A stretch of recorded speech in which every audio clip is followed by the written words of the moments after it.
আমার মনে হয় অনির্বাণ খুব একটা বেশি এর দ্বারা প্রভাবিত আমরা হইনি, কারণ আমরা জানি যে মমতা বন্দ্যোপাধ্যায় থেকে শুরু করে তার যত মন্ত্রী রয়েছে তারা বারবার বলেন যে আমার পকেট থেকে দিচ্ছি আমি।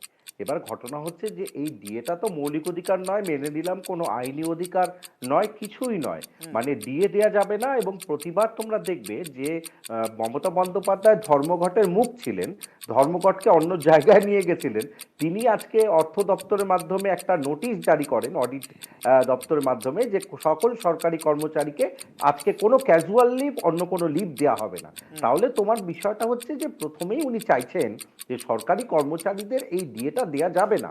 তিনি হয়তো মানে পুজো কমিটিগুলোকে টাকা দেবেন, তিনি বিভিন্নভাবে দান খয়রাতি করবেন, তিনি বিভিন্নভাবে চেষ্টা করবেন যুবকদের মধ্যে কিছু টাকা দিয়ে যুব সাথী তৈরি করা। কিন্তু সরকারি কর্মচারীদের তোমার বুঝতে হবে, তারা কিন্তু প্রথম থেকেই বলে আসছে যে সুপ্রিম কোর্টের যে অর্ডার তাতে কিন্তু বলা হয়েছে 25% দেবার, সেটা তো দেয়াই হয়নি।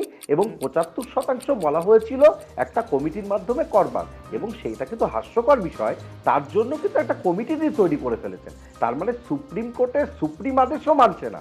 এবং তুমি যেটা বলছো আড়াআড়ি ভাগ, সেটা সময় উত্তর দেবে। আমার মনে হয় না সরকারি কর্মচারীদের ভোট ভোট বাক্সের ক্ষেত্রে মমতা বন্দ্যোপাধ্যায় খুব গুরুত্বপূর্ণ বলে মনে করেন অনির্বাণ।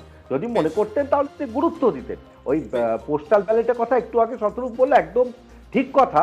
সেখানে কিন্তু তৃণমূল বিরোধিতাই কিন্তু সরকারি কর্মচারী করছে। এর কারণ তাদের প্রাপ্য মহার্ঘ ভাতা কার ভিত্তিতে দেওয়া হবে, মানে অদ্ভুত কারণ। রাজ্যের অবস্থা বুঝে দিতে হবে। তখন কিন্তু বিচারপতি জিজ্ঞেস করেছিল এটি কি কনজিউমার যে ইন্ডেক্সটা রয়েছে, প্রাইস ইন্ডেক্স, তার ভিত্তিতে দেবেন?